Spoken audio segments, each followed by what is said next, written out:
I must confess to being rather proud of the Raine name, and we had a very good name in the industry.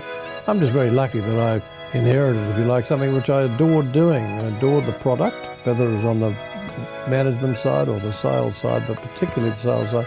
And of course, in later years, we got into franchising. That really interested me.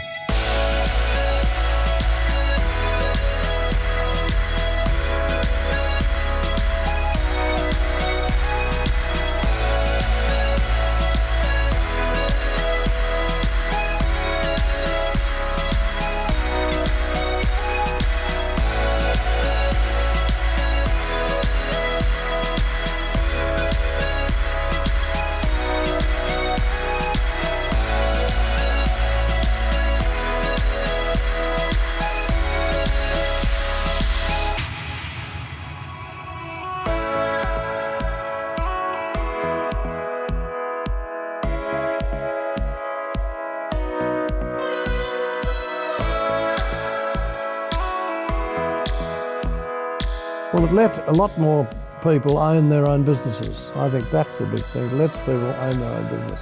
And it's good or bad or indifferent, depending on those chiefs.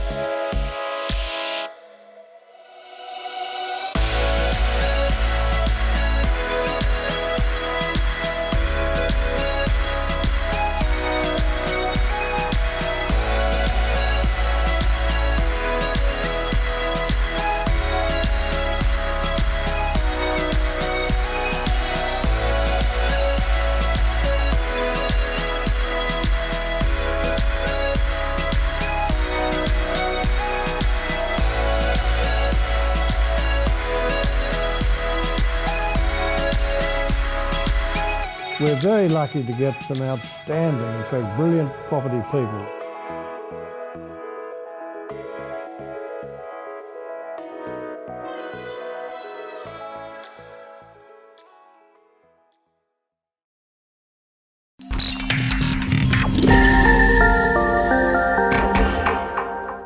Hi and welcome to day one as we come to you from New York. Yep, we are at the world's biggest real estate conference. This is Inman Connect, and this year being held in New York.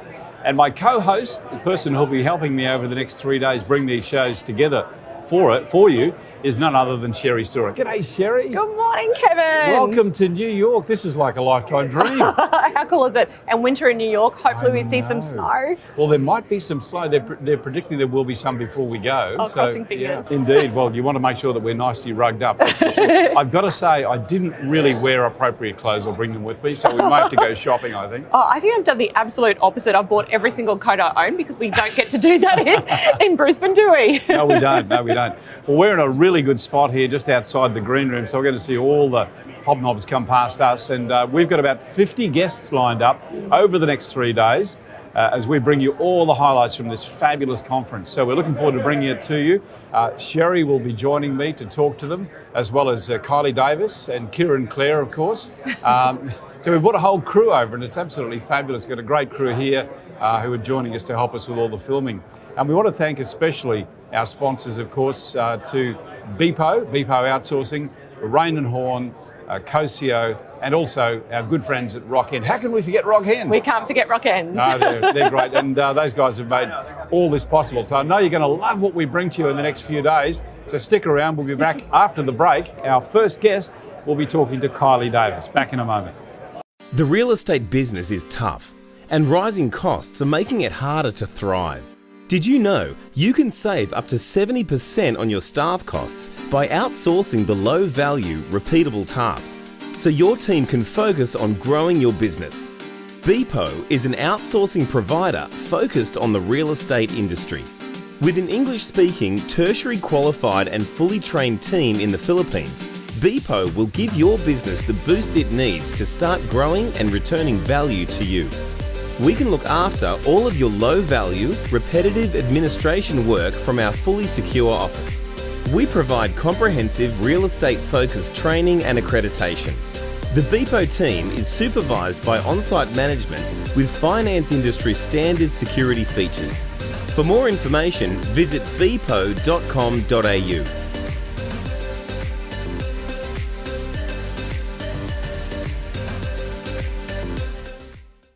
Hi, we're here at Inman Connect and I'm here with Patrick O'Grady from Agent Bright, a new generation of CRM that is making it really easy for agents to do the next thing to win their business. Patrick, welcome. Good morning, Kylie. So I'm really curious, like every agent has probably already got a CRM. What does Agent Bright do that's different? So many CRMs, they're like filing cabinets, digital filing cabinets. They sit in the corner, you gotta go over and put data in, and then when you want data, you gotta go over and take it out. And what we're trying to do is make things smarter. Technology is moving in a direction of smart insights, leveraging data to surface actionable things that people can actually use, as opposed to just being this big monolith of information. So it's not just a filing cabinet, it's like a virtual assistant, virtual coach. So what I am really curious about your CRM though is that it's inspired by dating technology. Yeah, Can you tell us about that? So the way dating apps typically work is that you start giving it your preferences. Yep. I like this guy, I don't like this guy. Swipe left, swipe right. And over time the dating app learns who you are and what you want, and it changes the information it feeds you. And it's very similar to our CRM in that at first we take an assessment of each agent's goals, their market, their current performance, what they think they're good at and what they think they're bad at. Yep. Then over time, we're tracking their data and understanding how they interact with their clients, how they interact with their customers, which clients they're successful with, which ones they aren't successful with, which different things they're doing and not doing consistently. And we start to get a sense of what will make them successful. Not just it's very easy to say, if you want to be successful in real estate, you need to do A, B, C. Yeah. But that doesn't really work for everyone. Like everyone has different personalities and strengths and weaknesses. You know, some people are successful by being really charismatic, and that's kind of what they ride to meeting people. Some people, they manage leads. They buy leads and they convert leads really, really well. Some people are just very boring, but they're super consistent. Everybody's different, and so we can take the assessment plus the data from when you're conducting your business and be very, very personalized in the same way that Tinder can deliver you, blondes if you like blondes, or I'm going to take your word for it. Yeah. So with a standard CRM, it's kind of like a box that you're typing information into. Yeah. With yours though, it's much more kind of it's in your hand. It's mobile, I'm assuming. So that was the biggest. And apart from that bit at the start where you kind of have to do the questionnaire to add your information in, you're then it's kind of verifying as you use it more and more how true that information is. And then sorry, I'm just summarizing. No, I'm so excited to talk about it. and then what do I, when it's sort of assessing me and it's helping me do the next thing, but is it also what's it showing me about the people that I'm dealing with, or that the customers that or the buyer inquiries? So it's bringing in information from social media. It's tracking. It's keeping track of your emails to see and other metadata to see like how you're interacting with each client, each contact, how often you've contacted them versus how valuable they may be to you as not just their own business but as a referral source. Right. Okay. So it's bringing how big their all network is. Exactly. Yeah. Cool. What we want to do is sort of twofold. One is that we want to make it as easy for agents as possible. So there's a lot of great tools out there, but it requires a lot of work, a lot of elbow grease. Yep. We don't want to do that. We want to just plug into everything and then work kind of quietly in the background, take as much effort out of the agent's hands as possible. And then we just want to tap you on the shoulder every once in a while and say, oh, hey, by the way, you should probably do this. You should probably give this person a call. And so it's very simple and it's very clear. And it's not overwhelming. Cool. So we were talking before about it's based on some new research and new thinking that's coming out of Duke University, I think, in North Carolina, around this idea of nudging. And the economics of nudging people to do the next thing. Like, tell us how that works. So we're really big into the study of habits. Yeah. And habits are really hard to form, and when you have them, they're really hard to break. And it's difficult to just say one day, I'm going to start doing this every day, 20 minutes a day. New Year's resolutions, that's how they all go. Exactly, yeah.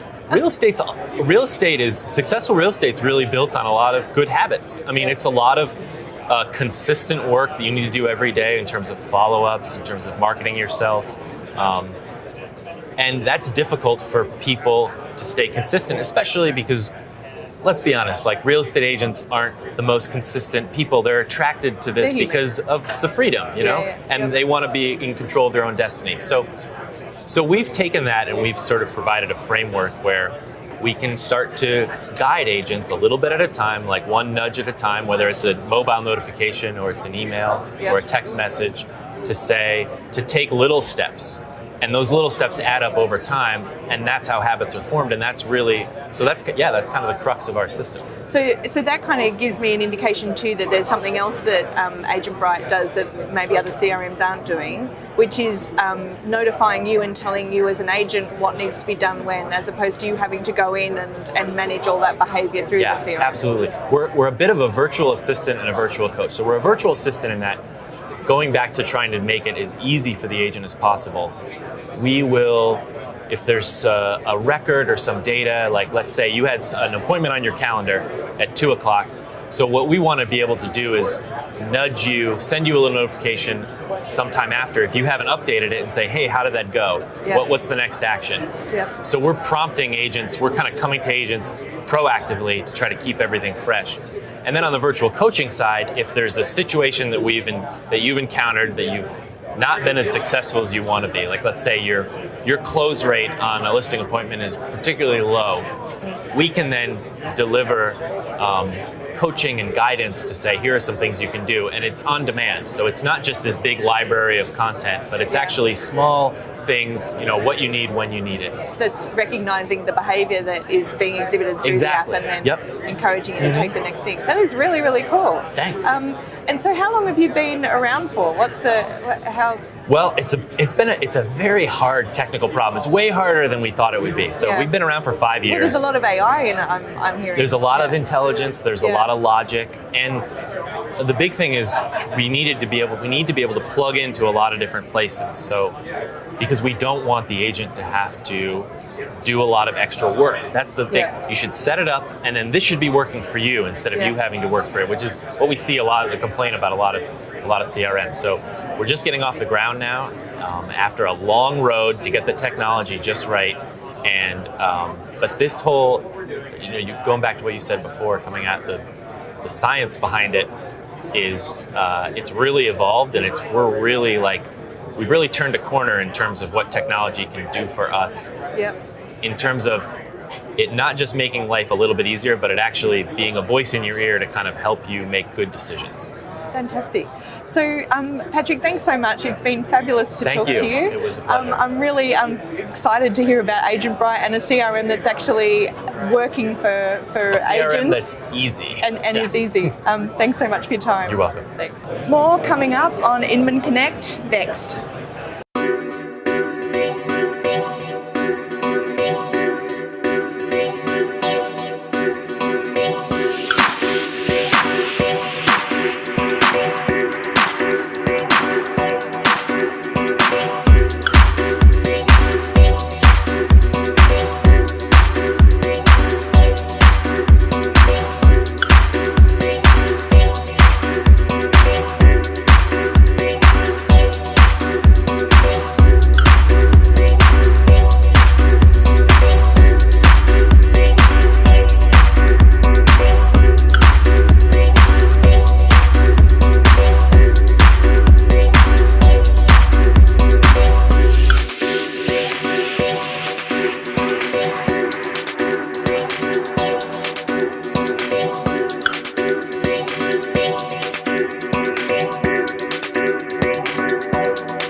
Hi and welcome back to the show. My guest this time is Paul Ringon. Now Paul has his own brokerage, his own team.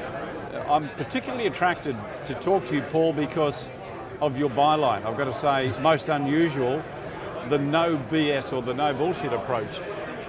Paul, welcome. Thank you for having me. Tell me about your company and how it's structured, where you work from. Sure. So I'm the principal and team leader of the Ringon Group Fine Homes at DiBianchi Real Estate. So if you want to think of it as a brokerage within a brokerage. That's kind of how we explain ourselves to people. And you see a lot of team structures, especially where we are in South Florida. So explain to me the term of a broker. A broker is someone who can have an office or their own business, real estate business, whereas an agent is something totally different. So do you have agents working for you? Is that we have agents working as a team. A broker is the only one who can legally hire agents and pay agents. And you're a broker? I'm actually not a broker, so I'm a team lead. It's a way of, possibly owning a business without having to own the business. Yeah, I understand that. Yeah, that's actually quite common in different parts of the world now. It's becoming quite strong. Your team, I believe, 3 people. Tell me what they do. So I'm the team lead. I also handle a lot of the marketing. Prior to real estate, I own my own brand development agency. So that's kind of made its way into how we operate as a team. Alvaro, who's here with me at Inman, is one of my associates, and he handles a lot of buyers and sellers as well. It's kind of, we have a lot of reciprocation. So when you get me or Alvaro, you get the entire team. And then my partner Wesley is also part of our team, and he has more of an administrative role. So he kind of deals with a lot of things behind the scenes, as well as kind of putting me in 2 places at once, and that's how we're structured right now. Yeah, because in the US there's the environment of the structure system of a buyer's agent and a seller's agent. Correct. You're moving through that, so you can actually work for the buyer and the seller? Yeah, we right now we don't assign any particular associate to buyers only or sellers only. We kind of cover all bases when it comes with that. And there are people that will argue that it's not efficient, but for us, it seems to be working right now. Is it about efficiency or is it about transparency? Because some people say that one team can't work on behalf of the buyer and the seller. So we try to be very transparent, and that kind of ties back into our no bullshit. Can I say that? Yeah, you can. Our no bullshit real estate experience. Okay, tell me why you've taken that approach, because do you sense that there's a lot of BS in the industry? I think any new agent in the industry, I'm going on my 6th year now. You come into it wondering why some agents get this listing or have these buyers. And, you open up any listing that's $1 million plus or even under, and it's like you have the cell phone shot, you have the picture of the toilet seat open. Unprofessional. Very unprofessional, and they're making $30,000 on this, yet they can't spend the money to properly market, to even answer their phones. Some only will communicate by email. We're in a day and age where things need to be instant, and you find that there's a lot of BS surrounding that, or they oversell, and then you step into the property and it looks nothing like the photos. Yeah, because there's 2 different things there. There's the BS side to it, which is buying listings, overestimating their value, and then trying to work them down into market value. And the other side is the unprofessional side, which is the bad photography and bad representation.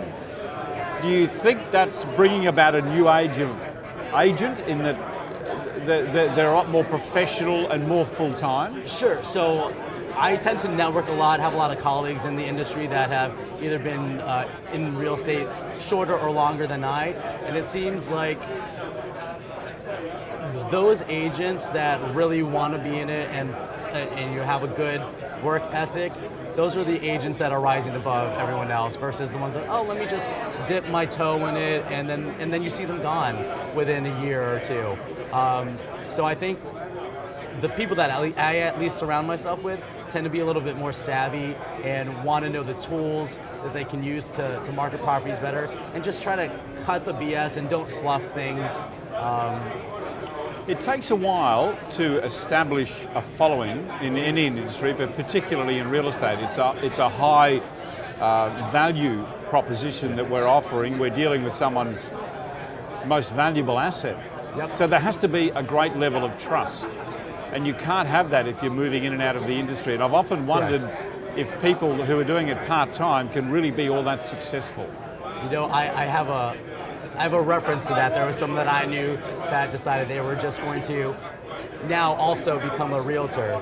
And, it was like, trust me with this because you trust me with something completely unrelated. And, business creates business. So how are you supposed to know the ups and downs, the ins and outs of things if you're not dealing with it constantly and consistently? Yeah, because great agents make difficult things look easy. Mm-hmm. And I think a lot of people believe that they can come into real estate and give it a try when really real estate tries you. Can I ask you, Paul, then, when you're recruiting for people, top performers, what do you look for? What makes them stand out? Personality. You got to have personality. You can't just be a wet rag. You have to be committed to really finding what it is that common thread is between you and your client, whether it's a buyer or seller. And then once you find it, you pull at it and you create that connection. I often joke that we cross the line between client and agent and become more friends. And those are things that I look for. How are you going to relate to the people that we're working with? Because it's not always about organization.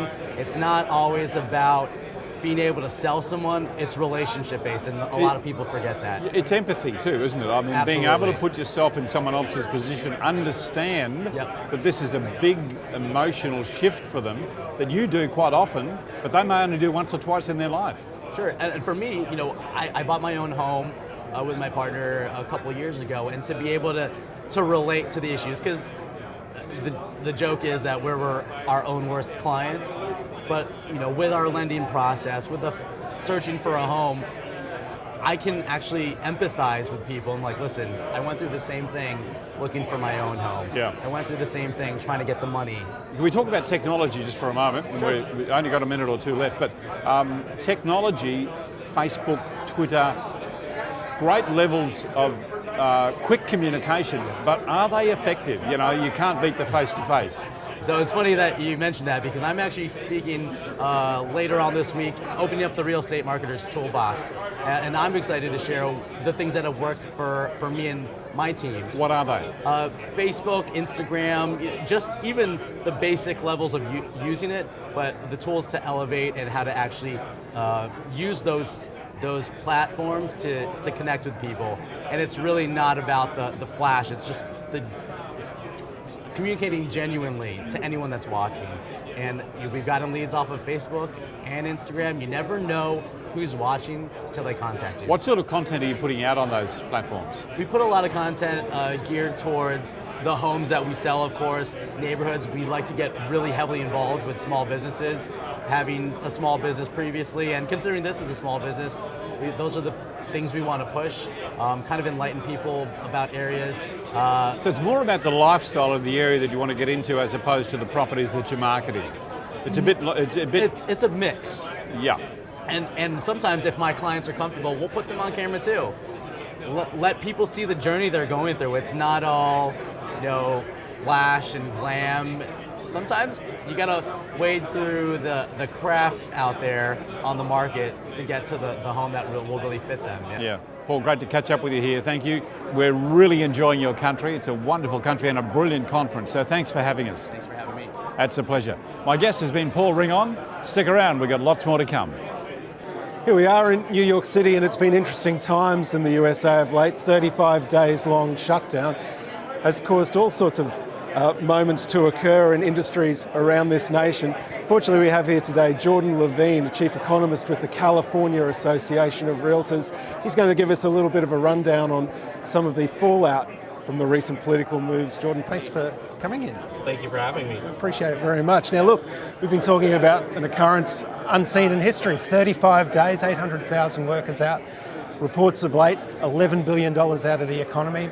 They're saying $3 billion permanently. Right. What are some of the big picture implications for this sort of occurrence for the US, and particularly in the property and real estate industry? Yes, definitely. I mean, I think there's the immediate kind of economic hit, right? You've got 800,000 folks who weren't getting paid. That's money that they weren't out pumping into the economy to boost things like economic growth through their consumption and all of that good stuff. But I think that, that one's going to be more short-lived. The thing that I worry about more is kind of the impact to consumer confidence in the property business in particular. We are very much impacted by consumer confidence, perhaps even more than many other industries. It's a big ticket purchase, in many cases the biggest purchase a consumer is going to make in their entire life. And so while those folks will eventually get some of their back pay, at least the non-contractors will, I think that the bigger concern is how does this play out going forward? It doesn't look like this is the end of any challenges on the political front, and I worry that might actually undermine the confidence of folks getting out there and wanting to spend and not getting into a kind of holding pattern of wait and see what happens. And that's the bigger thing, because we really need folks feeling good, especially this late in the cycle. We're 10 years into this expansion, and we really can't afford to be rocking folks in terms of their optimism. Yeah, it's an interesting point you make, because when you think about there was a report out, the National Rental Home Council, I'll get that right. Yeah. We're doing things like forgiving the big groups that look after single-family residences, of course. Sure. And they're doing things like forgiving rent payments for these people and also waiving some of the late fees, etc. I mean, it shows a real generosity of spirit amongst the industry to try and keep things moving along. But you are talking about confidence there. Do you see the industry itself trying to make some moves to really boost morale in what was a pretty tough period? Are there things they're doing practically? Yeah, I mean, I think that, one of the kind of upshots or silver linings to this, if there is one, is that kind of erosion of confidence has led rates to go lower. And for the buyers out there, that's a real reprieve. We were up at 5% for a 30-year fixed rate mortgage.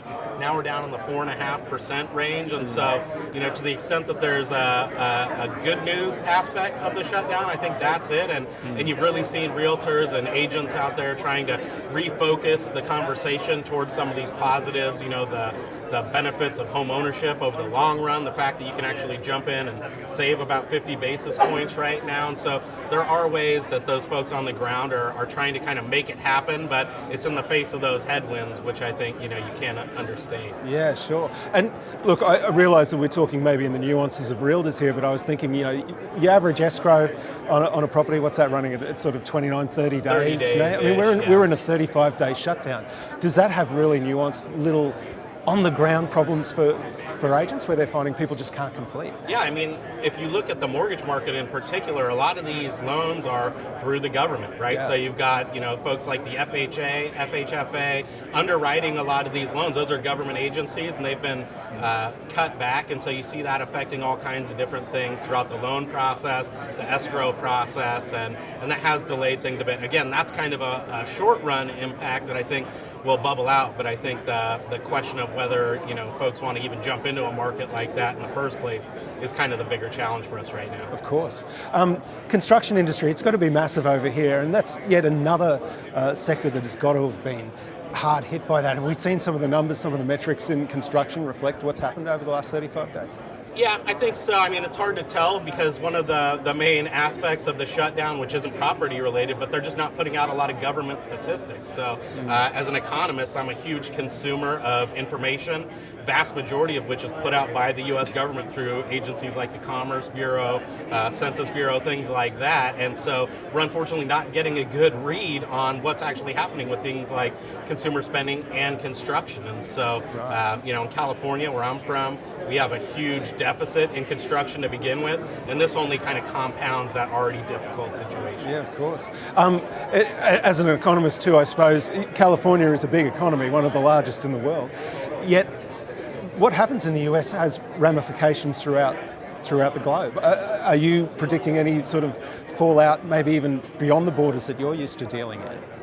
Yeah, I mean, look, we're a big safe haven for foreign capital. I think that's one of the reasons why our property market has done so well this cycle is because, to the extent that you have concerns about your own domestic economy in places like China, South America, Australia, the U.S. makes investment dollars seem like a more safe bet, even if the return in the United States itself isn't great. If you're worried about your own exchange rate depreciating or just worried about, bigger economic problems at home, it makes sense to kind of park your money in the United States. And I think this kind of, again, undermines that confidence that we are a good long-term bet, especially when we toy with notions like, defaulting on our debt and things like that. It just makes it less appealing to those folks who would have otherwise put their money in here as a safe haven. Of course. There's some really favourite metrics back in Australia. We like to watch median price, vacancy rates, those sorts of things. I mean, have you got some numbers that people should be watching to see how these things are going to play out over the coming months or year? Definitely. I mean, we're definitely seeing a shift in the marketplace.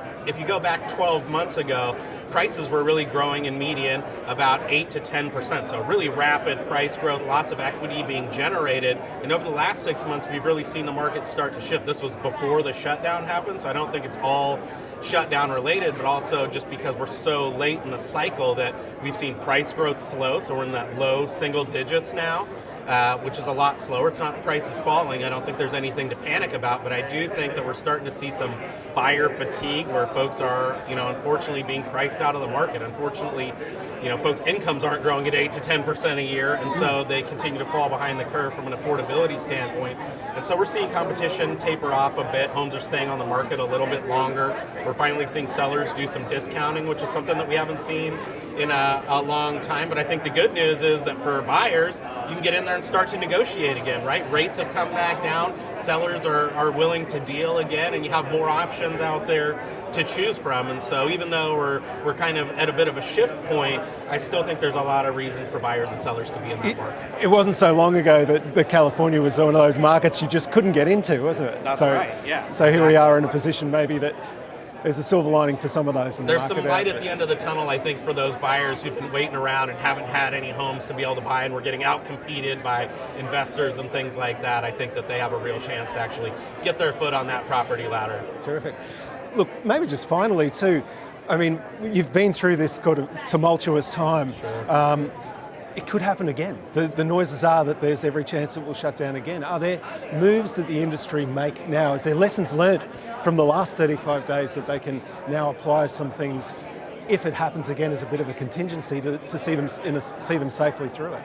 Yeah, I mean, I think for me, the number one thing we can do is focus on those consumers. At the end of the day, we can't control what the government's going to do, and there's a lot of turmoil and friction there, no doubt about it. But I think we need to focus on kind of selling the long-term view. Property values go up. It's one of the only ways that typical Americans generate wealth in this society, and that's tried and true, been proven a million times over. So we need to focus on that long term, focus on the short term benefits that those buyers have, which I mentioned, lower competition, more options to choose from, and the fact that they can still get in while rates are near historic lows. I always joke that my dad would always brag about his 12.5% mortgage interest rate back in the 80s, and I think that those add up to real dollars in carrying costs, and so having that opportunity to get in while rates are back down at 4.5%, as long as you're planning on staying there a while, makes a lot of sense. And so I think focus the consumers on that long term, and we'll do all right.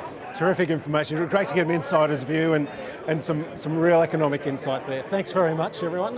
Jordan Levine, from the Chief Economist at the California Association of Realtors. Stick around, plenty more to come. Your property is your biggest asset. When looking to sell, it's essential that you engage the right agent. An agent that understands people's needs and offers targeted marketing support designed to attract all buyers, so you can be confident in achieving the best possible price. And when you're a landlord looking for the ideal tenants for your rental property, you want the same proven marketing techniques to attract quality interest. Our agents know that people are spending more time online, including searching for property, making social media and online sites the most prominent showroom we have to promote your property. That's why Raine and Horne offers exclusive access to Amplify, an advanced digital advertising tool.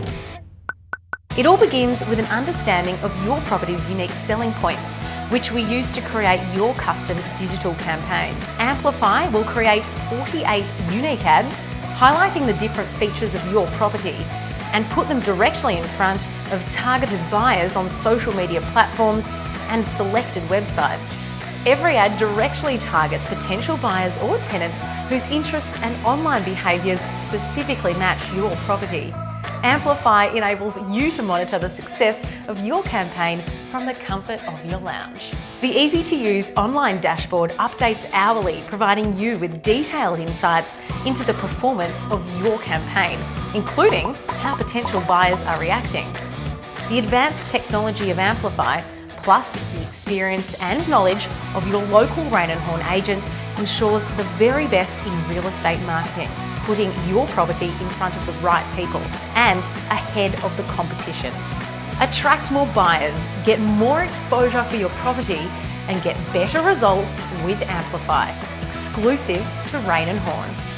Contact your local agent today or visit rh.com.au. Welcome back. Of course, anything like this can only happen with the support of some great companies, and one of those companies is Beepo Outsourcing. They've been a great supporter of ours for quite a long time, and we're proud that they're able to be here with us today. Joining me, the CEO from Beepo Outsourcing, Aimee Engelmann. Aimee, thank you and welcome to New York. Isn't it great to be here? Oh, it's been amazing. Day one down, it's been incredible. It's been amazing. I want to catch up with you too a little bit later to talk about your takeout. Before we do, I just want to talk about Beepo Outsourcing. Firstly, why are you here? Because I know you're very entrenched into the Australian market. Does this signal something bigger for Beepo? Yes, absolutely, Kevin. For us, coming to the States is about learning about the customers and the market. So one of the things that we're investigating is, are the business problems the same or different to what the market is experiencing in Australia? And if they are quite similar, then that's fantastic. If they're quite different, then maybe we need to vary our product and vary our positioning. But yeah, it's been all about talking to people, getting information, research, and that's been the main purpose. Well, are the problems the same, or are the experiences the same? Look, they are in general. The markets are quite similar with administration burden. Obviously there's some tight margins, particularly in the property management side. There's a lot of similarities in the way that agents operate and think, but there are still differences. There are differences in some of the legalities and compliance, but overall, so far, looking pretty good. Outsourcing is such a huge growth industry too. I mean, there's lots of opportunities for people to do outsourcing, but where do you see the greatest benefits for brokers? What is it you're telling them? What are they looking for? Yeah, so really at the core, for me, I see outsourcing coming down to opportunity cost. For an individual agent or a brokerage, what could that agent be doing that's higher value? And are they focusing on the higher value tasks? In their day, are they burdened with tasks or processes that someone else could be doing for them? And that's kind of at the core of the outsourcing value proposition. And of course, the benefits that roll out for that are many things, more time, better delivery of service, because better responsiveness to the buyers and the sellers. But then there's also the bottom line impact, because if you can get someone at a lower wage cost to do those processes and tasks for you, then there's great bottom line benefits. Of course, I'm just going to refer to my notes here, but the outsourcing industry or the market is predicted to grow to 2026 to as much as $334 billion. Not millions, billions. That's massive. Can I just ask you about the challenges that you face? Obviously, you're gearing your business to that growth. Yes. But when you look at different time frames, like between Australia and America, you've got almost different time frames altogether. How will your business handle that? Yeah, so that's a really good question, and actually that's one of the reasons why we're interested in expanding into another market. One of the things that we have done is put a lot of structure around how we service the real estate industry as a niche provider. So rather than being an outsourcing provider that does everything for everyone, we just focus on the real estate industry. So in taking what we do, or our model, and taking that to a time zone, a new time zone is not significantly different. In fact, for us, it's great because at the moment we're really only operating, 8 or 9 hours a day for the Australian market. So we have the rest of the day that's underutilised capacity. So it's good business sense for us, and it means that we can duplicate those resources and then really assist the US market to be more efficient and more profitable. Of course, real estate is not just a 9-to-5 job. Any real estate agent will tell you that, with negotiations late into the night. So I guess that's something that your industry needs to accommodate for if someone's having a late appointment or running, to have staff who are flexible to work late and even work over the weekends. Is that an option? Yeah, absolutely. So a lot of our clients are starting to extend their hours of operation. The Beepo outsourcing business does operate 24/7 right now. We already have clients in the US, we've got clients in the UK, Germany and Australia, so our facility is already open 24/7. But I think you're right that customers demand more, and they really do have, in terms of their behaviour, they want that responsiveness to be super quick. We all have very high expectations. If your Uber doesn't arrive in 2 minutes, you kind of, start to break out a sweat. So I think consumer behaviour is demanding that 24-hour service. And even you're talking there about, keeping the clock fairly well attuned. That's a key thing for agents, is that they're on the move all the time, and to have someone backing them up, looking after those appointments and making sure they're staying on track is so key. And that's what I find with outsourcing that a lot of agents are benefiting from. I agree, and sometimes I think there's a hesitation or a resistance from an agent to say, well, I need to do that. But really they need to let go of the things that are not crucial, because at the end of the day, if you can call a prospective buyer and say, look, I'm calling on behalf of John, he's just tied up for another half an hour, but he will call you back. That's better than not hearing from the agent at all. So, there's lots of those little things that someone can help to assist to smooth out the day. And while the agent is busy doing the high value work, there's someone taking care of the processes in the background, making any tweaks to their diary, checking up on things, checking up on processes. All of that can be done for the agent. So it really does give them more time to concentrate with the person that they're with and really just be in the moment and not worry about some of the other things that's probably getting in the way or clouding their energy. Yeah. Aimee, just tell me about AI and AR. How is that likely to be integrated into your business? Where do you see it going? Yeah, so very, very interesting topic at the moment. And over the past year at Beepo, we've actually been working with an Australian AI specialist in the real estate industry. So there's a really good opportunity, I think, to combine outsourced staff and the latest in AI technology and putting those two resources together to kind of supercharge the support for agents. So we're already seeing it in our business now, and it's our view and our promise for the future that we want to keep up to date with all of the new technology that's helping agents. And ideally, we want to have those staff trained and ready to support the agent with whatever new technology comes into play for them. I want to talk to you about so many more things too around security, because I think that's a key thing and one that I'd love to touch on. We're out of time for now, but I'd love you to come back in one of the shows before we leave New York to talk to us about security, because I think when you're working with someone, you have to give them so much personal information, passwords and so on. So I want to talk to you about how that works and how secure that is. I know the answers to that, but I still want to ask you because I think they're very important. So Aimee, thank you for being with us. Thanks for your support, and talk to you again soon. My pleasure. Thanks, Kevin. Aimee Engelmann has been my guest. Aimee is the CEO for Beepo Outsourcing and one of our supporters and sponsors here as we broadcast from New York for the Inman Connect conference. Stay with us, lots more to come. We'll be back soon.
Hi once again, this time we're talking photography. Welcome back to the show.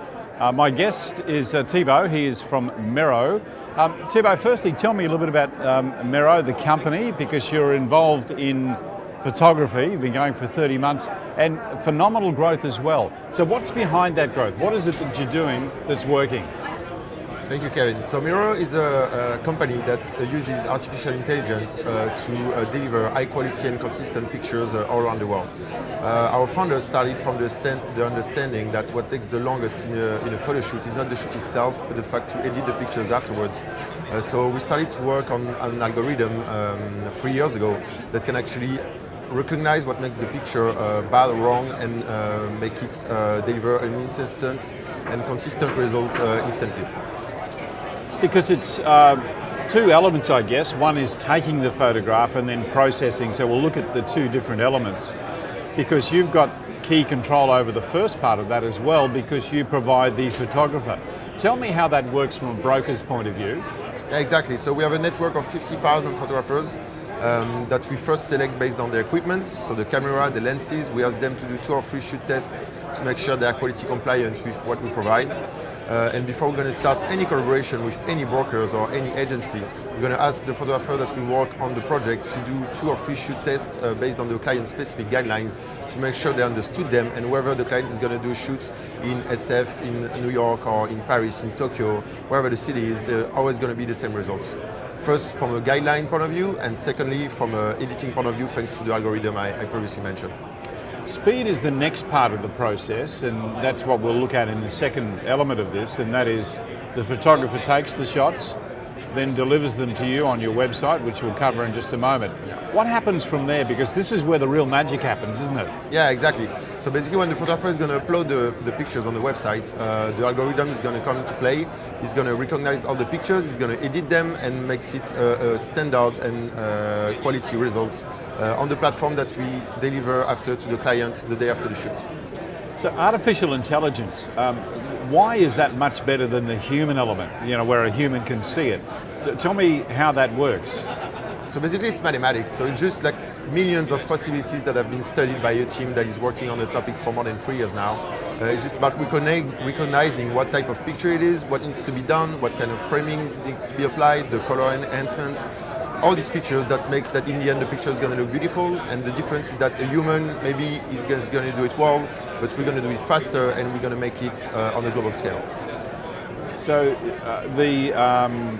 the quality of this is something that's not compromised at all through speed, but there is an element of speed. Tell me how fast it is to get them processed. So basically today we deliver about 50,000 images per day in less than 24 hours. That's very, very, and I mean no human, you'd need a massive team to do that. Yeah, I mean we do have a team that is checking that everything is actually doing all right, but 99% of the work is being done by the algorithm. We just have people that are making sure that every editing is being done correctly and validating the picture to make sure the brokers or the agent or whoever the client is receive a quality result. Because Miro is more than just photography. I mean, you do 3D as well as floor plans. How does that work? Is that taken off photography? Absolutely. So we started with photography, but today it's more about content more than just photography. So it's 3D tours, it's videos, it's floor plans, it can be anything that's related to the content and what the broker or the agent need to highlight its property and make sure that it sells it as fast as possible. Do you have any data on, maybe this is not a question you can answer, but I'll ask it, properties that are marketed with good photos and good videos, do they get more traction from the viewer? Yeah, for sure. We don't have exact numbers on that because it depends on the country, depends who is taking them, yes, what kind of property, etc. But it's definitely helping to sell the property. And I think today, if you don't have any content for your property, you just don't sell it. Yeah. Tell me now how an agent who may be watching this or a broker might be watching this who might be interested in finding out a bit more. What's the website? So the website is Miro.com, so MEERO. It's accessible everywhere, and you just can create an account and order your shoots right away. Okay, MEERO.com.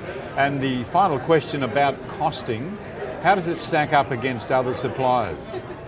So the cost is really going to depend on several factors. So it's going to be the number of pictures that are asked, the quality that is required, the locations, the cost differ per countries as well. But basically, in average, I would say that we are 20% below the market price. Thibault, thank you very much for your time, and great to have you in the show. And that's it for this segment, talking photography That website again is meero.com, Mero. My guest has been Thibault. Stick around, we've got a lot more to come.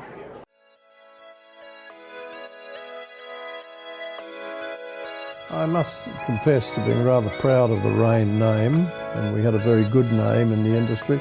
I'm just very lucky that I inherited, if you like, something which I adored doing. I adored the product, whether it was on the management side or the sales side, but particularly the sales side. And of course, in later years, we got into franchising. That really interested me.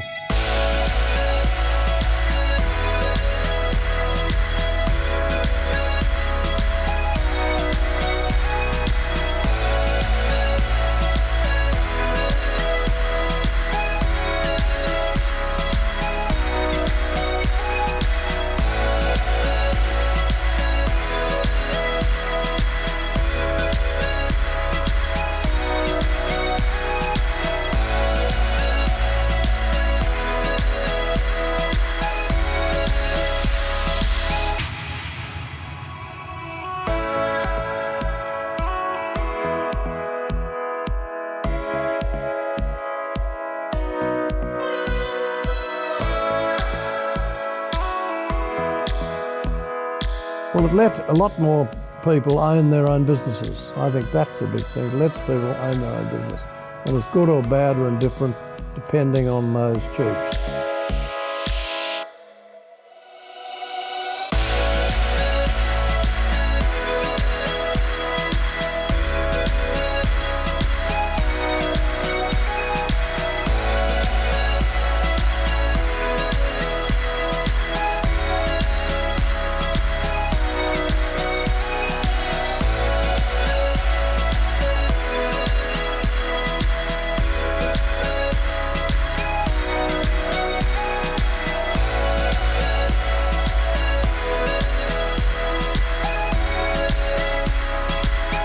We're very lucky to get some outstanding, in fact, brilliant property people.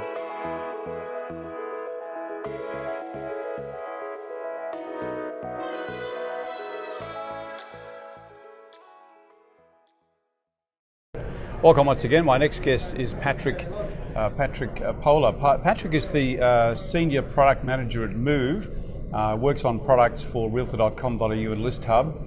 Focuses on building solutions that help agents and brokers control and manage the marketing of their listings across a variety of websites and applications. Patrick, thanks for joining us. Thanks for having me, Kevin. Okay, Move. Tell us about Move. What is it? Yeah, so I like to say I work for a variety of companies. It's hard to know what to work for sometimes. Move is a subsidiary of News Corp, and Move manages both Top Producer, ListHub, and Realtor.com, and I work on the ListHub side for the most part. Okay, big company, but I believe you're a part of News Limited? Yeah. So News Corp is part of, is kind of our parent company. Yeah. Okay, if I were to ask you to describe Move's impact on the market, what would you say? Yeah, so Move is, I would say we're all about real estate. We're focused on agents and brokerages. We are here to serve the real estate professional. So Top Producer is a standby CRM solution. ListHub helps agents and brokerages market their properties to third-party websites. And Realtor.com, as many people are aware, is one of the top 3 internet portals, and is also a way for consumers to be matched up with brokerages or agents. So I imagine, syndication of listings is quite important. Tell us how important it is to agents. So, when you come to marketing properties, there's so many websites out there. If it was up to agents and brokerages to go to each and individual website and get their listings on those websites, that's a huge task. That's a huge problem, and you never know, and you can never know when a lead will come in. So what ListHub does is it's a single source for both, our publishers, which are the third-party websites and apps, that they can get the real estate data that the brokerages have allowed to be syndicated out. So we grab the data from the MLSs, and brokerages will then choose what listings or what websites will get those listings. Of course, we have to realise that our audience is international. MLS Sure. is very well supported, or it is the main listing system in the States. But could you just, for our international audience, describe Sure. what MLS is? So an MLS is basically a private organization. A lot of them are set up as non-profits, but some are for-profits. Basically, it's sort of a marketplace or collaboration between brokerages in a particular market, and they've decided to work together and to co-market listings. So if a brokerage A has a listing for sale, broker B has a buyer, those two can work together, and it's a framework that they can work under. So there's about 700 MLSs in the United States, and they all have different data formats and different ways of accessing the data. So what we do at ListHub is we help basically integrate and standardize all those data sets for our customers. So those 700 MLSs, Yeah. You actually bring all of those together, do you? Or does a broker have to join multiple MLSs? So some brokers are a member of multiple MLSs. So like in a big metropolitan area, it's not uncommon to see even a small brokerage be a part of a number of MLSs. Certainly our national brokerages like Coldwell Banker, Keller Williams are of course, in way more mini markets. There can be an overlap. An independent operator, Patrick, working in a small area, a small town, maybe in California or somewhere, would they just join that one MLS? Does this allow them a little bit more hyper marketing, hyper local? Yes. So they typically, they pay member dues to the MLS, and the agents working under that brokerage are also, members of the MLS on behalf of the brokerage. So it kind of depends on how many consumers in that area they want to market to. They want to represent properties. They have properties available in.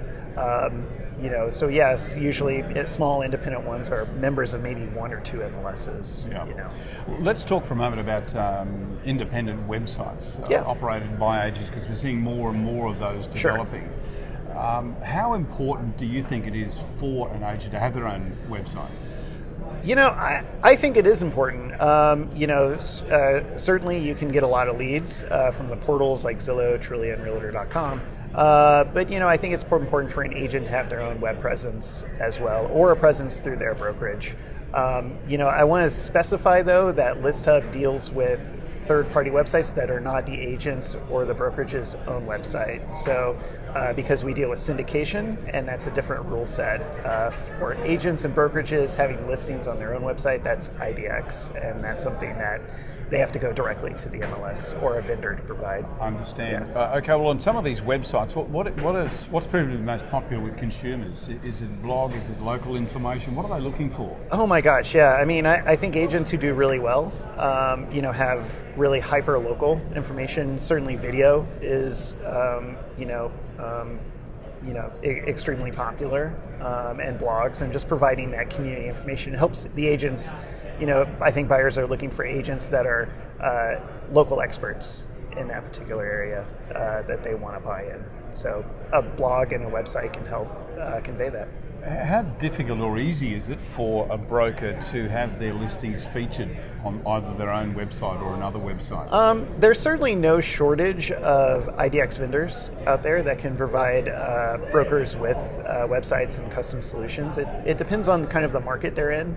Certainly, there's small independent design shops that also provide IDX solutions, and there's bigger national players, as you'll probably interview a few of those here at this conference. So I think there's a variety of solutions, and it's getting easier for companies to bring in real estate data across multiple markets too. Mm-hmm. So, and why is that? Is that a push from the industry, or is it yes, something consumer-based? So the NAR, National Association of Realtors, along with the Real Estate Standards Organization, have been working hard on data dictionary, which is a common, basically, way to present data in MLSs, or structured data in MLSs. So you'll find that right now sometimes there's large inconsistencies of how data is, in between one MLS and another. So like price may be represented as price in one MLS or LP in another MLS. It makes it hard for vendors to integrate and transform that data. But with Data Dictionary, it's just one set standard. And so that's bringing down cost, I believe, and also making it easier and more better for vendors to get their solutions to customers. So you call it the dictionary, the data dictionary? Yeah, that's what it's called, yeah.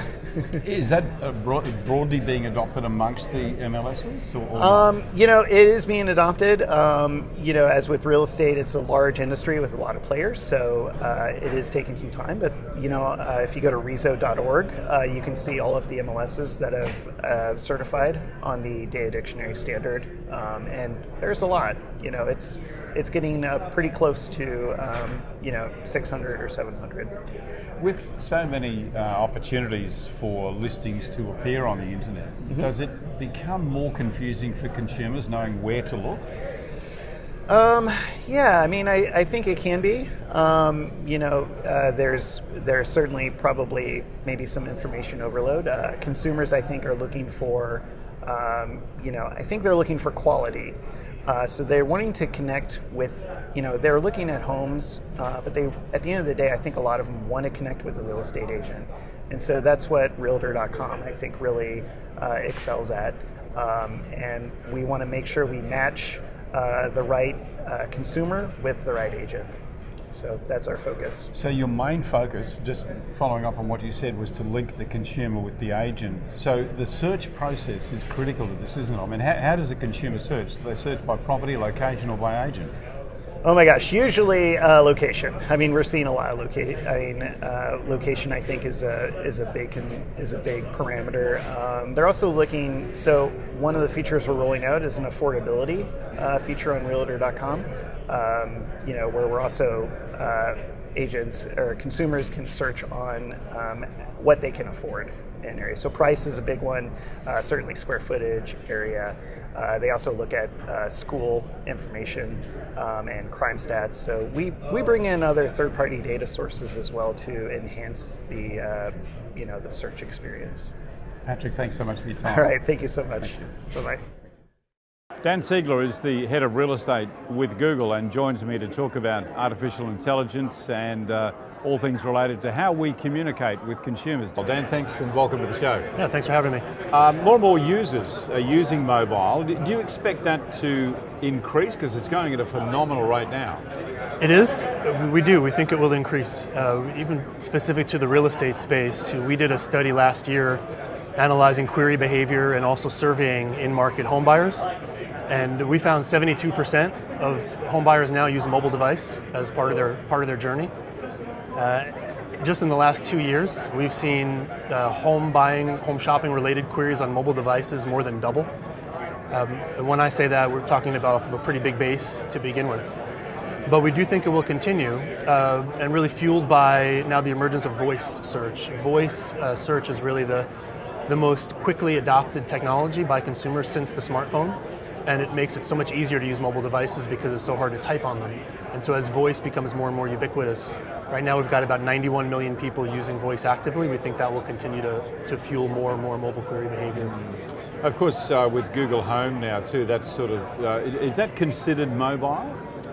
It's not currently considered mobile. Very limited sort of advertising opportunities for now, but you're absolutely right to make that connection between voice now, starting on mobile devices and then coming to the home. Because we talk about searching for real estate agents, Google Home, you ask her to tell me about the local real estate agent, the best real estate agent. That potential is there, isn't it? It is, yeah, absolutely. Yeah. Not hard to imagine a world where voice is the main way you're interacting with the internet. I guess acting with everything because, voice activation in cars, it's just becoming more and more that we're just looking for devices. So the mobile sphere is more than just mobile phones and iPads, isn't it? I mean, mobile is just getting away from the desk. It is, sure. I think different folks define mobile different ways. I mean, at Google, on the advertising side, we think of mobile as smartphones specifically. We even break out tablets separately for now. Yep. We actually have started grouping desktop and tablet together and then looking at mobile separately. So when you talk about mobile, you're only talking there about phones? About smartphones. About smartphones. Yeah. That's phenomenal. Is that the biggest growth sector in mobile? Or, I mean, you're looking at, is the phone taking over from the pad? It has long since taken over from desktop and the iPad. We are years beyond the point where we used to call the mobile moment, which is when query volume on mobile exceeded that of the other two types of devices combined. Your mobile device is what you have on you all the time, really, and desktop and tablets tend to be more stationary devices using them in home. So. We're talking here about real estate, of course, and real estate agents, but I'm just curious to know if there is one industry that's taking up mobile more than any other. It's becoming ubiquitous, and even some of the industries that you might have thought a few years ago would never be disrupted by mobile absolutely have been. I mean, who would have thought a few years ago, outside of real estate, that 50% of people would be banking through their mobile devices now? Right now we're seeing 60% of job searches being conducted through mobile devices, things that you just wouldn't have thought of now. It is really becoming a mobile-first world. Do you think the real estate industry, real estate agents and brokers understand the importance of mobile or being seen on mobile, not just the internet? Well, I think the real estate industry is waking up to that. I think collectively could probably stand to act with a little bit more urgency. I think there's there's a risk of only looking at competition within your space and looking at what other real estate companies and brands are doing. But I think you have to understand through the lens and perspective of the consumer. Every time they have a fantastic, super assistive and helpful experience through a mobile device, regardless of the industry, they see what's possible with that technology, and they come to expect that every time. And so real estate companies, with regard to consumer expectations, you're competing with the Ubers of the world, the Airbnbs of the world, the Amazons of the world. Those that are at the vanguard are providing these amazing and helpful mobile experiences. What do you see, what does Google see as the future real estate agent? I mean, how will they be working with mobile and with voice technology? So I think there's more technology coming that will make mobile even more helpful and more ubiquitous. What we're thinking about now at Google, two areas, what we would call visual in and visual out. And vision in general, we think, is sort of the next phase of search to begin with. If you think about search starting with text inputs and outputs and typing, now we're talking about voice and how much easier that gets. We think visual is the next. And so visual in for us is about Google Lens, which essentially is a camera function that helps you scan and recognize objects in your environment and get more information about them. So consider home decor items, for example, right? Scanning that and then getting information about that item, getting recommendations for similar items that you might like, etc. Google Lens right now can identify over 1 billion items, and that's only going to grow exponentially. The other piece of that, what we call visual out, also really exciting. That's essentially augmented reality or AR. And AR we really think is just about to sort of enter the mainstream. It's available on millions of devices now. But will really hit the mainstream. And so we still today probably associate AR with entertainment and those types of experiences, but ultimately the killer apps in AR will probably be ones that make life just a little bit easier. Some early examples we're seeing outside of the real estate space, the cosmetics company L'Oreal, familiar with them? So they acquired a company now that lets people virtually try on makeup to see how it would look before, not only before purchasing it, but they don't even have to really try it on and put it on their face and wash it off, they can just see. Mercedes-Benz, the car manufacturer, they're testing now using AR the user manual overlay. So now you're in your car scanning the different features of the car, and the user manual information just comes up through your phone. You don't have to open up the manual. So little things like that make a big difference in the everyday life of consumers. Let's talk about augmented reality in real estate for a moment. Where do you see that going? What are some of the developments happening there? So, I think we're still waiting for the industry to kind of get in front of that technology and innovate and show us how it could be used. I think it's not hard to sort of extrapolate off of some of the home decor and fashion uses we're seeing now and see how that can be impactful in a home and looking at different features and understanding what you might want and not want in a home. But I think, right now, a lot of what we talk about in the real estate space, mobile specifically, video also, a lot of folks are playing catch-up, right? Trying to catch up to existing consumer expectations. AR is really a great chance now to get in front of that, right? Because it hasn't gone mainstream yet, so testing those tools and features and figuring out, as you're saying, what will be those killer apps that we can provide so that we can get in front of consumer expectations and set the bar for others to catch up. Do you find that consumers are really pushing this technology? They're looking for it before it's even there? I mean, are we adopting these sorts of new technologies much faster? I don't. So I think the younger the demographic is, the quicker they are to adopt new technologies. And as millennials now, we're getting pretty close to the average first-time home buyer age of 32. you'll see that technology becoming that much more important and influential, and then moving upstream into the older demographics as well. Consumers don't necessarily know what they don't know, and so it's up to brands, right, to experiment and get in front of that and kind of show them what's possible. Dan, a quick question on artificial intelligence. What are some of the developments in there that are going to impact the real estate industry? Sure. So artificial intelligence are really exciting and quickly developing field, specifically, say, machine learning and computer vision. There are a couple of applications in the real estate space. It's trying to predict the future a little bit here, but I think I definitely see an application in the appraisal process, being able to factor in expected future home value in a way that the current human-only process doesn't really pick up. You can't really get it through comps. For example, trajectory of property tax rates, or maybe recent changes to zoning or transportation laws, right? Being able to factor in that expected future value. I think maybe the primary way we'll see our artificial intelligence changing the landscape in real estate is through natural language processing, which I'm excited for even as a consumer, because in this way you'll be able to essentially use chatbots to have a natural conversation with a buyer, to be able to quickly and accurately get them to the optimal set of listings. Right now we're really confined to checkboxes and filters and things that are more binary, that don't do as good of a job and aren't quite as seamless. Natural language processing will be able to differentiate between must-have and nice-to-have items and be able to sort of factor that in appropriately. Fantastic, Dan. Thank you so much for spending some time with us. It's a delight to have you here, and especially to be able to talk to Google. I mean, it's a household name, so we're honoured. We're privileged. Thank you. Thank you very much. Dan Siegler from Google, and stick around. We've got lots more to come.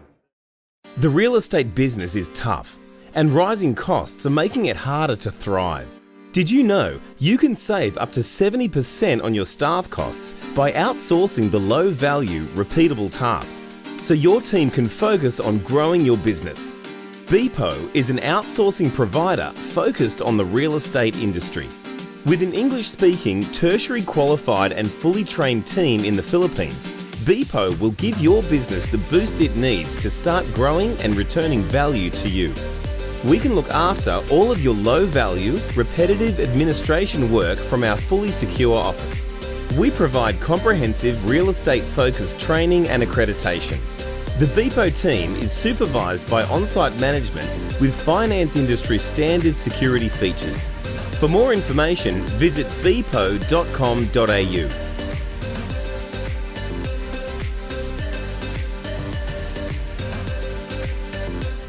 Hi once again. Jeff Turner is the CEO for ImmoViewer and joins me. I haven't seen Jeff for so long, and that's why it's great to see you again, my friend. How are you? It's very, very good to see you again. And tremendous to be in your country. I think last time we spoke was from a little tiny studio.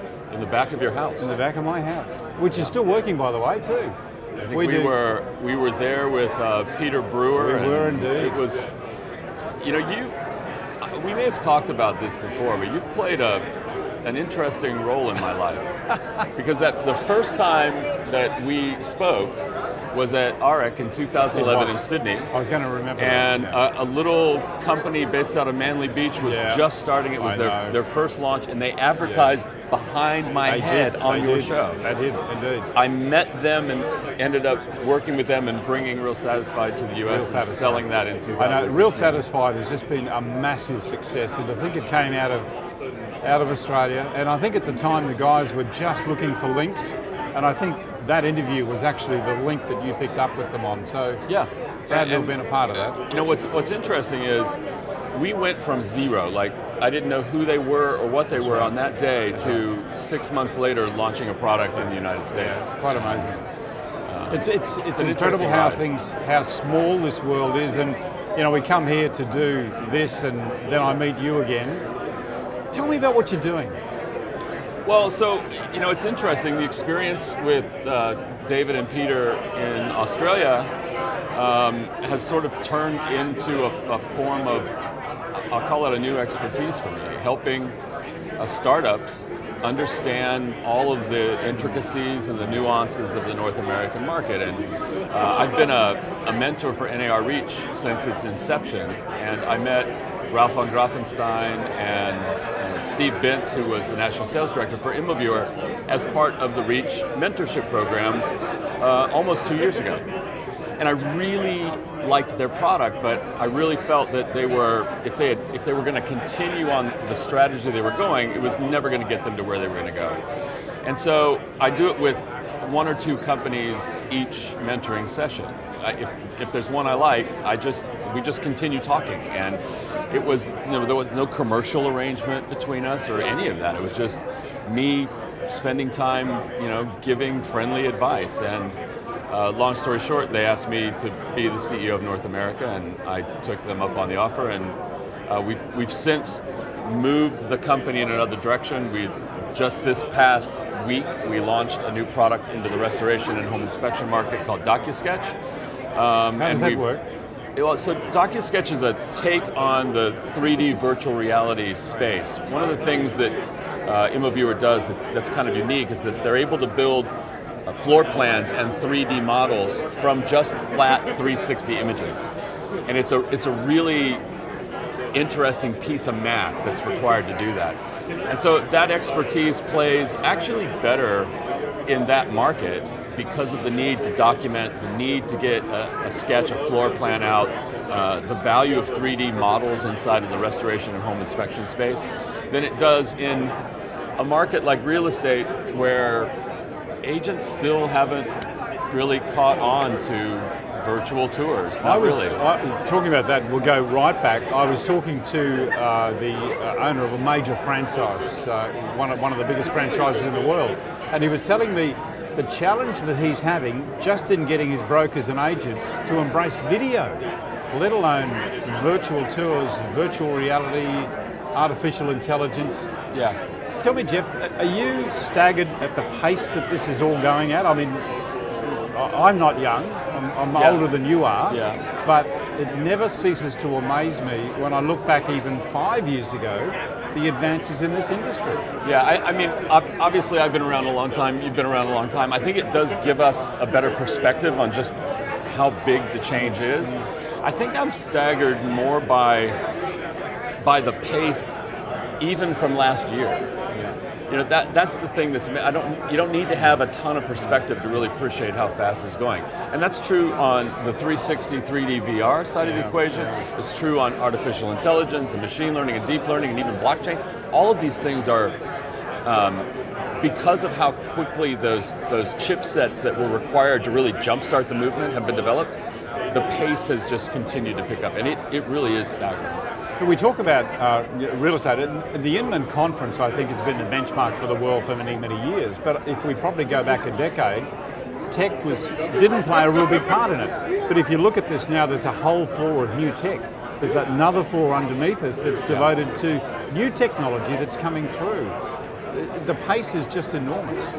Yeah, but until recently, there's really not been a major change in the real estate industry itself. Interesting. We talk about his struggle to get agents to do video. We did some study in an MLS in upstate New York. More homes were sold last year with 0 photos or a single photo than homes that had a virtual tour. So agents will change when the consumer demands the change. And until that time, they're not going to change their model. They're not going to change the way they market homes. They're not going to change a lot of those things. And I obviously think that's a mistake. I think I do too.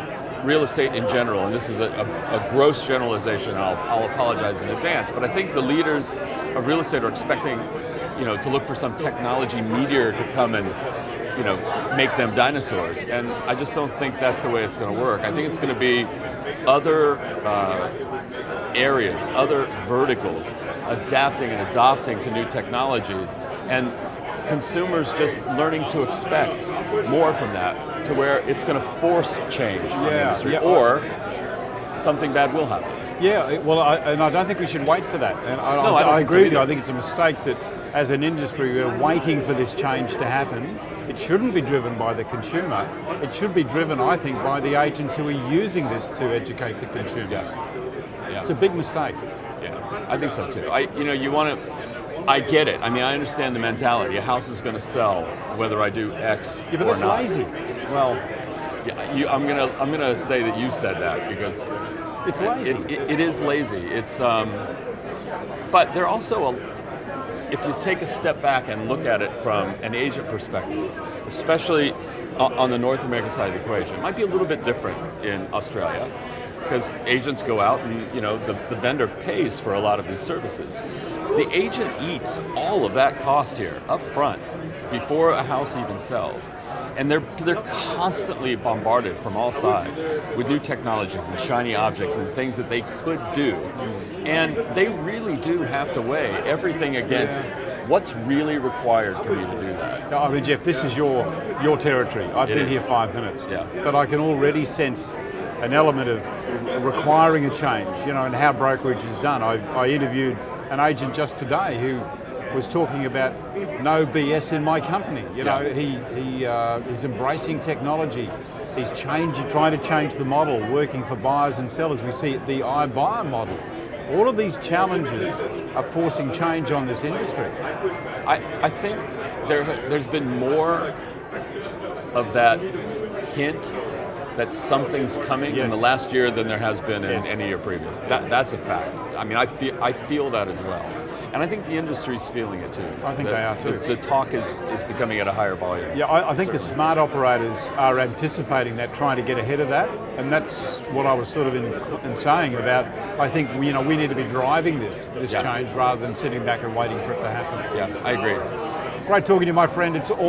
You're always welcome. It's always good to see you. Yeah, thanks. It's been too long. Yeah, it's been too long. We'll catch up again soon. Thank you very much. Good on you. Bye-bye. Jeff Turner, and always a delight to catch up with Jeff, and no matter what he's doing, it's always going to be highly inspirational. I'll catch you again real soon. We'll be back in just a moment.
Artificial intelligence is one of those catchphrases we're hearing a lot about on the floor here at the Inman conference.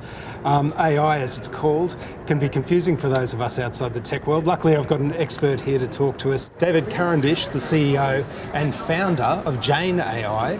Very smart man who's going to teach us a little bit about this space. Thanks for joining us, David. Thanks for having me. Now, very impressively, we were chatting earlier, at age 35, you've had 8 companies in the tech space. I mean, you must have learned a bit about how that area has progressed. What are some of the big things that we've seen over the last few years? Yeah, I think one of the big trends we see is an increasing focus on both customer experience as well as employee experience. And you see that playing out here at Inman. Yeah, absolutely. So look, Jane AI sounds pretty exciting. Tell us, who is Jane? Tell us a little bit about her. So Jane stands for the joy of accessing nearly everything. And the idea is that she can connect to all of your company intelligence, your apps, your documents, and the knowledge of your team. You could think of her as an AI platform to help you go do your best work. Almost like Siri or Alexa, but applied for the workplace. Yeah. When you talk about artificial intelligence in 2019, how flexible is it? How does it learn what it's doing? So every time you ask Jane a question, her neural networks are learning all the nuances of what you've said to see if she should match to something that she knows what to do with, if she should clarify and ask you to select A, B, or C and help her kind of nudge that toward the right answer. Or if she truly doesn't know the answer, she can go bring someone in from the outside, what we call a co-pilot, someone from your team who can teach her the answer and then make that part of her knowledge base going forward. Is it a complex, I mean, I assume it's a fairly complex thing that's quite groundbreaking to have a machine that learns. Is this a difficult area for people to really grasp how it works? Yeah, so she's really easy to use, and a lot of hard work goes into actually making it work. Okay, terrific. Your customers in this case are really business owners and their staff. AI is something new to people who are outside the tech industry. How has the take-up been and the acceptance of it? People are loving the idea of helping to free you up from having to do mundane tasks like looking through documents or searching through apps or trying to figure out who in the company knows this or that. So the take rate's been really good. Even in the last 6 months, I've seen a big shift where companies are moving from being at the bleeding edge to now saying, wow, we need to get an AI in here yesterday. Yeah, right. Is there resistance though for it at the moment, and is there a process that some of these companies have to go through to change a mindset? That one of their team members now never sleeps, never eats, and is always on call. Yeah, I mean, I think about, back in the 80s, people said, what do we need a computer for? Or back in the 90s, oh, DOS is just fine. What do we need Windows for? Or, man, my flip phone is doing great. What do I need, an iPhone for? I think similarly, you'll always have some Luddites who push back on the technology. But at the end of the day, the benefits vastly outweigh the costs. And the idea is that if we can help you go do the more creative aspects of your work, that's something most people are going to adopt over time. Of course.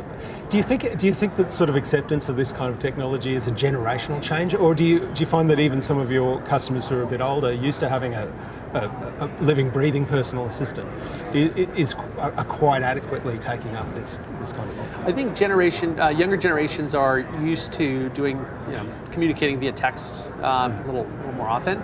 But no, we see people in their 60s use Jane just as much as people in their 20s. Terrific. And Jane obviously is something that's a wave of the future. I can imagine this stepping beyond the actual retail offering that you're talking about, almost into people's personal lives. I suppose we've got Sherrie and all of those at the moment. What do you see as kind of the next big steps for AI in this space? Yeah. So the way we think about it is all of your company intelligence comes down to 3 aspects. It's scattered across your apps, it's buried in your documents, and it's uncaptured in the minds of your team. So when it comes to your apps, we're integrating with all the major app platforms that you can imagine. So Jane can both retrieve information, but also start to take actions on your behalf, schedule something with you, create a help desk ticket, you name it.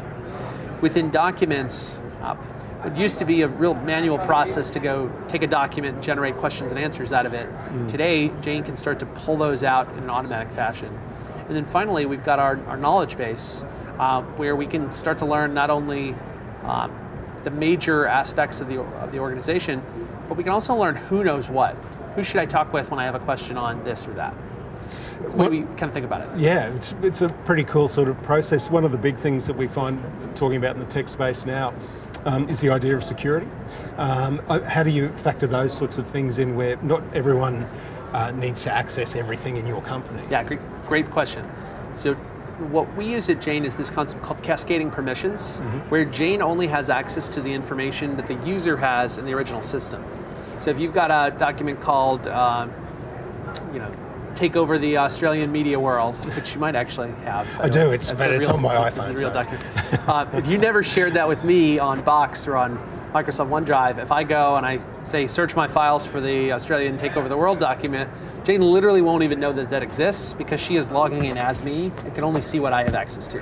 Right. So we let the original systems cascade their permissions down to Jane, so everything kept safe and secure. Fantastic. David, I get the impression that you're a young bloke who's going to go on to company number 9. What's the step beyond AI for you? I think there's so much runway here. We're just getting started. We're 2 years old.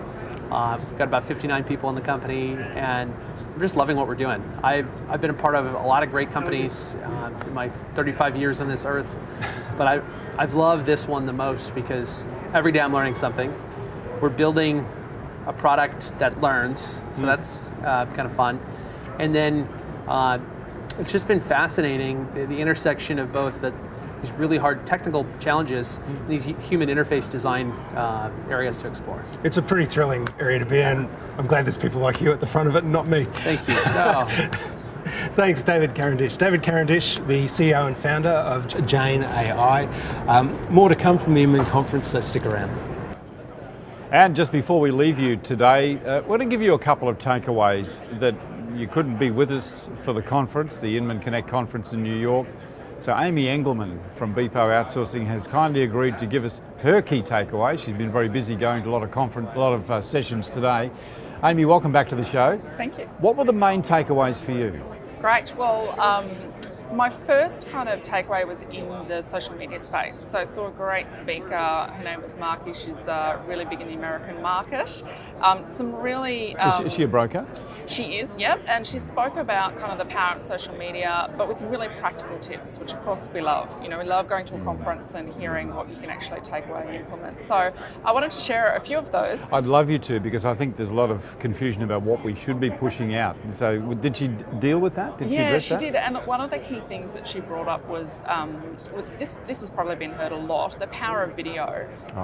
The amount of eyeballs that are on video, and in particular vertical video. So that's when you hold a mobile phone up and quite simply talk into it in its vertical state. Yeah. Now this is to support two areas that are getting a lot of traction, which is Instagram and Facebook stories. So they're getting a lot of traction because they're authentic, they're short video clips, and they're very, very easy to record. So how is she using it?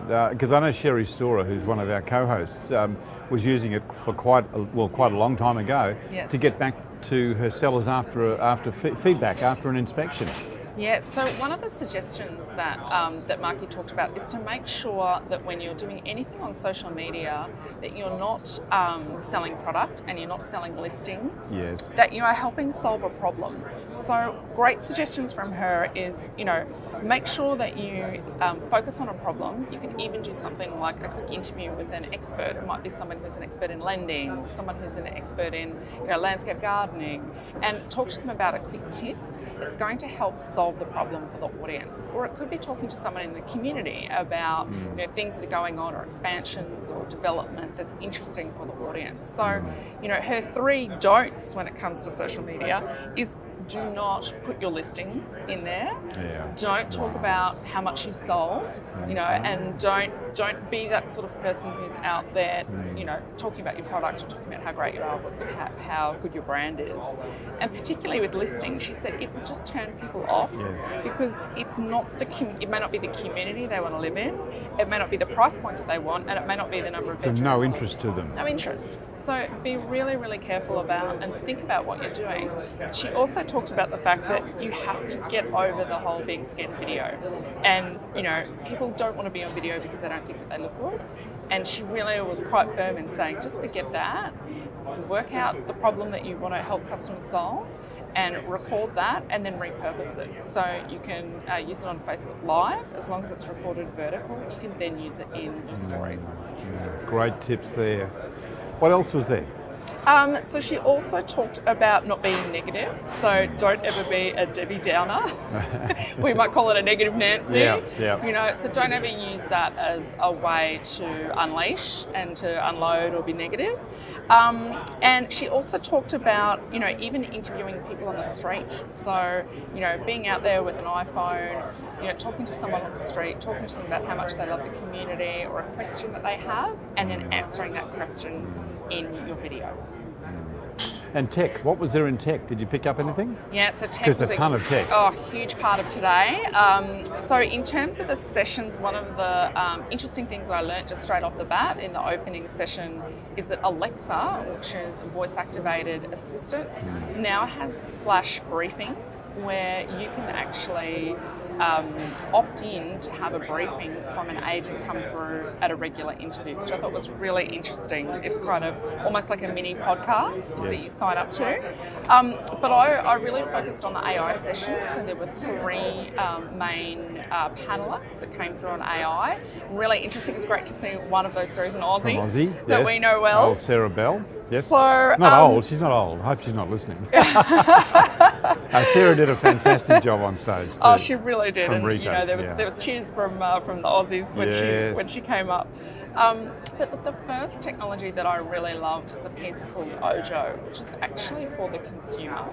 And what it does is it allows the consumer to via text chat to a bot, so an AI tool that allows for that text to text.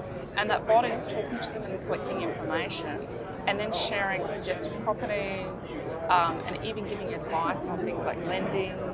So very, very cool. Still early technology, but they've managed to find a lot of data and use both text and imagery to help form the algorithms to help customers with great information. Tremendous. So that was really interesting ones.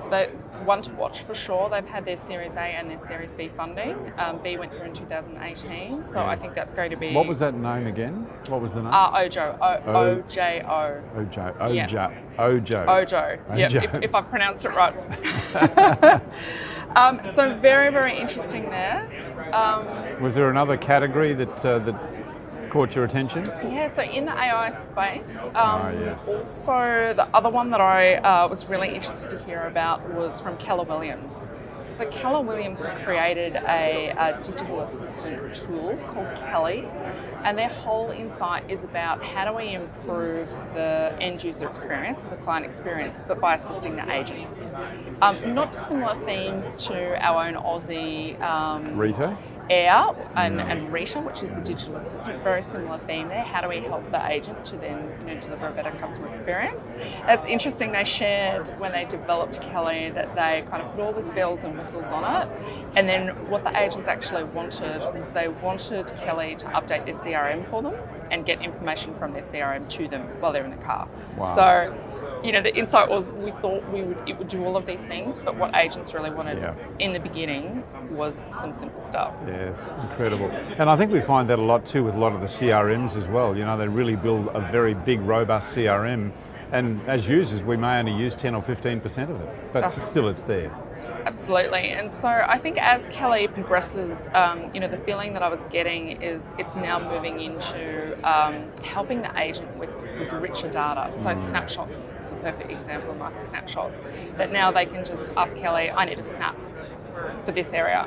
And Kelly will produce it. So as time goes on, they're producing a lot more data rich and a lot more complex depth and breadth of the sort of information to support the agent and therefore the customer. So again, they are only just not even a year yet has Kelly been released. So very, very early stage. Cool. And one to watch as well. I think that's pretty interesting. Anything else? Any other aspects? Yeah, look, one thing that we hear all the time at conferences is about exceptional service and agents delivering exceptional service. There were 2 top agents that presented this morning on, what service was to them and the sorts of tactics that they're using. And you know what? It's not anything different to probably what we've seen before, but at a very personalised level. So one of the things that I heard a top performing agent from Houston talk about is the way that she tailor things like having cookies at an open, or because it was a certain season she'd have apple cider, or because she knew that client, might like a certain thing, then she tailored that. So very, very personalised. But to support that, she's actually employed someone that has access to the corporate credit card. It is just there to make people feel great and do fun things and just please them. And the result for that has been the doubling of referrals in the 30-day period that they're working on the transaction. So their insight is that they get the majority of referrals in that transaction stage. So anything they can do to ramp up that relationship in a very caring way and a very personalised way has been fantastic for them. Brilliant. Wonderful. Anything else? Look, that's there's a huge amount.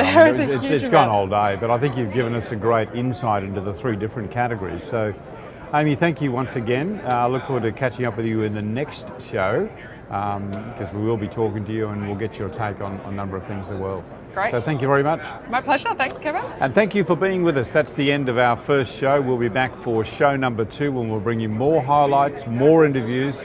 We're talking to about 50 different people over the 3 different broadcasts as we come to you from New York, and the Inman Connect Conference for 2019. Once again, thanks for being with us. Hope you've enjoyed the show. Leave your comments down below, and we'll look forward to seeing you in show number 2 from New York. See you then.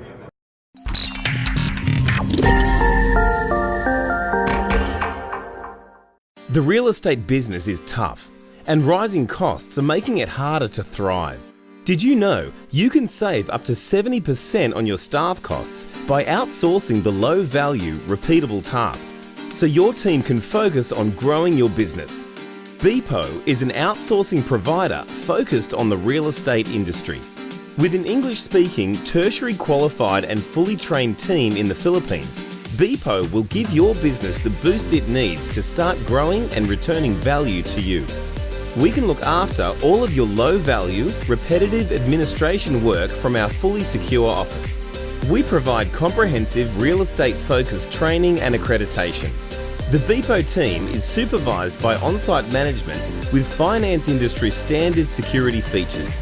For more information, visit beepo.com.au.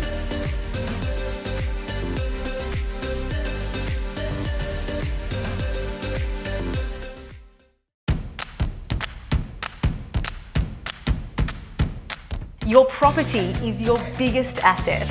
When looking to sell, it's essential that you engage the right agent. An agent that understands people's needs and offers targeted marketing support designed to attract all buyers, so you can be confident in achieving the best possible price. And when you're a landlord looking for the ideal tenants for your rental property, you want the same proven marketing techniques to attract quality interest. Our agents know that people are spending more time online, including searching for property, making social media and online sites the most prominent showroom we have to promote your property. That's why Raine and Horne offers exclusive access to Amplify, an advanced digital advertising tool. It all begins with an understanding of your property's unique selling points, which we use to create your custom digital campaign. Amplify will create 48 unique ads highlighting the different features of your property and put them directly in front of targeted buyers on social media platforms and selected websites. Every ad directly targets potential buyers or tenants whose interests and online behaviours specifically match your property. Amplify enables you to monitor the success of your campaign from the comfort of your lounge. The easy-to-use online dashboard updates hourly, providing you with detailed insights into the performance of your campaign, including how potential buyers are reacting. The advanced technology of Amplify, plus the experience and knowledge of your local Raine and Horne agent, ensures the very best in real estate marketing, putting your property in front of the right people and ahead of the competition. Attract more buyers, get more exposure for your property, and get better results with Amplify, exclusive to Raine and Horne. Contact your local agent today or visit rh.com.au.